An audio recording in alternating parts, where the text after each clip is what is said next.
Welcome to Hyde Park. I will show you the day. There's a serpentine down by there. You can see the lovely light glimmering from it. And general shots of the park in the springtime. Now, I'm going to take you back to February 19th, 1915.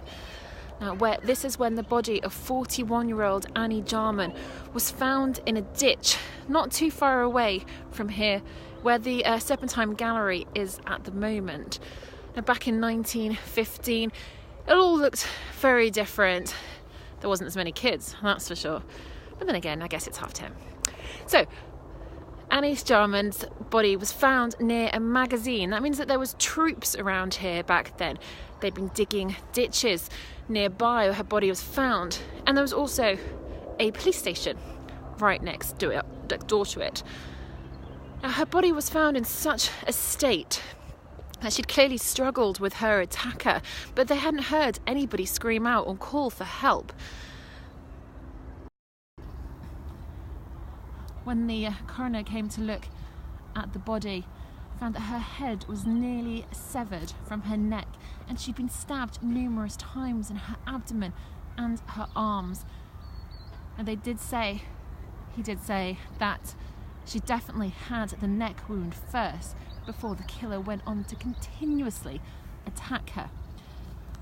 Now, police put out a newspaper article at the time asking for anyone to come forward. They said that this killer would have had a lot of blood on them, and that there was also going to be quite muddy because, as I said, this area, it was February, it wasn't as nice a day as today, and it definitely would have got a lot of mud and blood on him or her. However, nobody was found.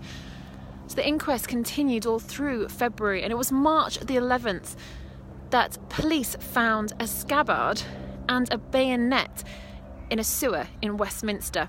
Now, the police records, Hertfordshire police records, indicate that only one officer went to go and collect this bayonet, looked at it in case it could potentially be the murder weapon of Annie. The coroner found no bloodstains on this weapon, and also the weapon was rusty. So whether or not it was used, we'll never know. And the coroner didn't confirm. But he did say that the cuts and the wounds were likely to be caused by a bayonet. So what can we deduce from this? Well, maybe the murderer was not just one, but many, and was one of the troops that were digging the trenches that fateful night.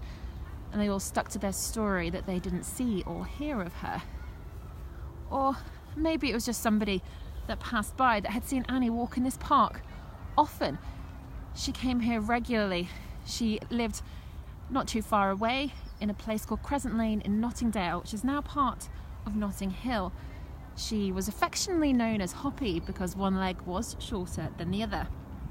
And she was the daughter of an ex-Metropolitan Police constable. Now, she was described as weak-minded, delicate, and never having worked a day in her life by her friends after her death. What nice chums she had. And she'd been put in the St Pancras workhouse a couple of times for what they classify as chasing men. Well, if that was a crime, watch out workhouse. You would definitely be full by now.